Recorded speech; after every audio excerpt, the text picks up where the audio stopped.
Hi everybody, Rebecca here from One Fantastic Find.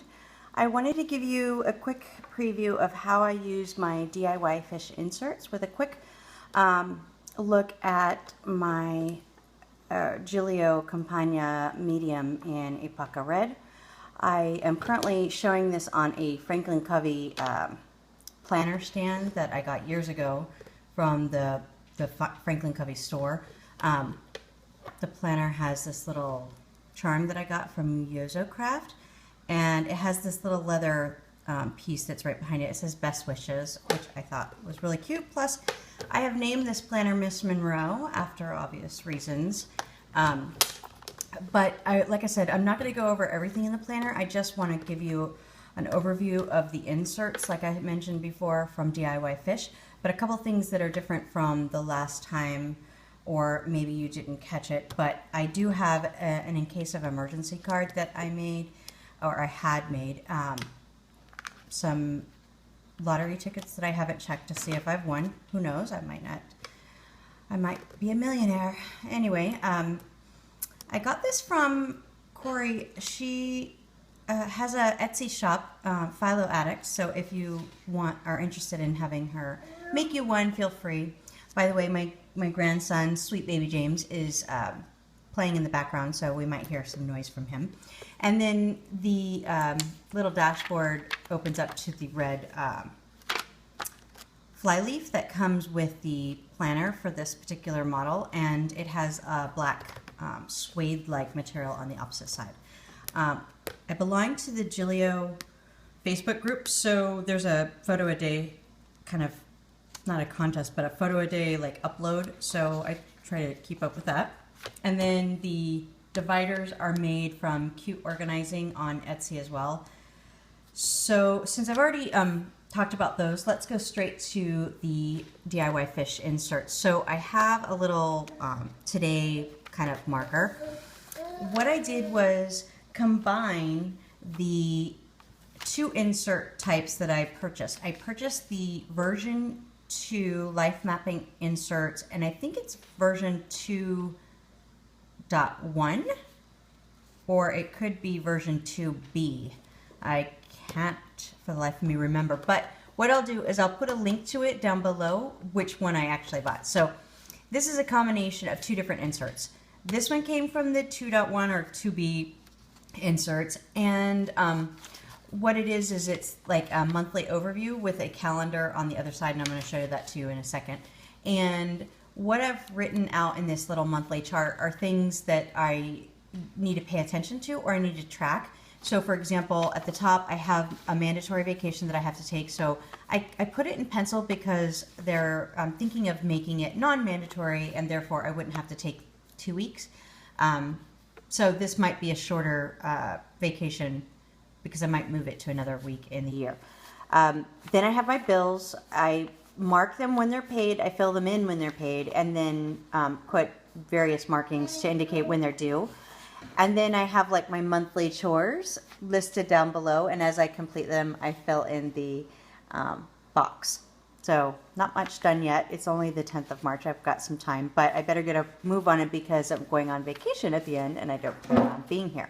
So then you open up to, it folds out to the month planner. So I kind of did some decorating, kind of was inspired by Tracy Reinhardt's watercoloring, but I accidentally put the 4-leaf clover on the wrong day, as you can see. So I asked, asked the group, how can I fix this? And we decided that maybe, pot of gold with a rainbow coming down to it and kind of highlighting it would be the answer. So my mistake, colored on the wrong day, but I think I did a nice cleanup.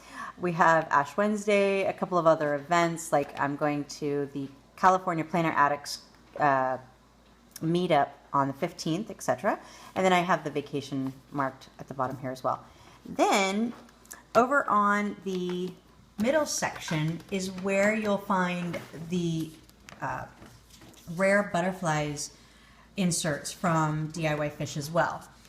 I was using the inserts that went with this, but to be honest, I wasn't filling them out that much, and I had more things that I could do with this kind of layout. So during the week, I put time-sensitive events like doctor's appointments, times I have to pick up my daughter because she was in a play this week, and they had rehearsals, birthdays, important things that I needed to do.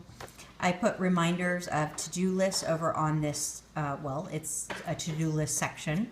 And then over on the right-hand side are income and expense trackers, some important things that I wanted to make sure I asked my son about, and then my weekly chores. And then as I complete them, I mark them off again. I have a little tabby here that kind of holds the rest of the weeks together.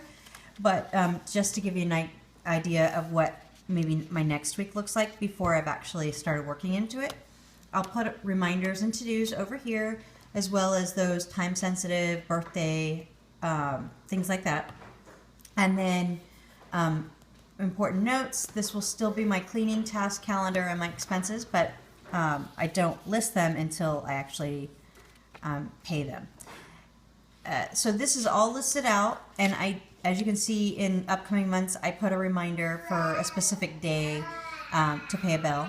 And then the following months, I have the Girl of All Work tabs, but to be honest with you, they don't stick very well for me, or at least because I moved them so many times. James! You're just singing? Hi. Anyway, so the tabs kind of move around a lot, and I'm not sure if I like them. But for now, the pages fold into each other, so it holds the entire month of inserts. But I wanted to point out something that I did. So here's April's. I just put some stickers that somebody racked to me. The monthly chart, like I mentioned before, and there's the continuation of that vacation that I mentioned. I have to go to New York for a business trip. My bills again, and then the monthly like chores are listed there. Then I have the monthly spread over on the left.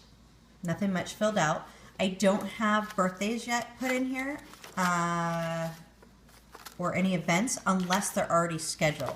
So I think in May or June I have a dentist appointment, so I already put those on the actual pages. Let's see if I can find an example. So my granddaughter's birthdays are there, but usually I don't go in ahead.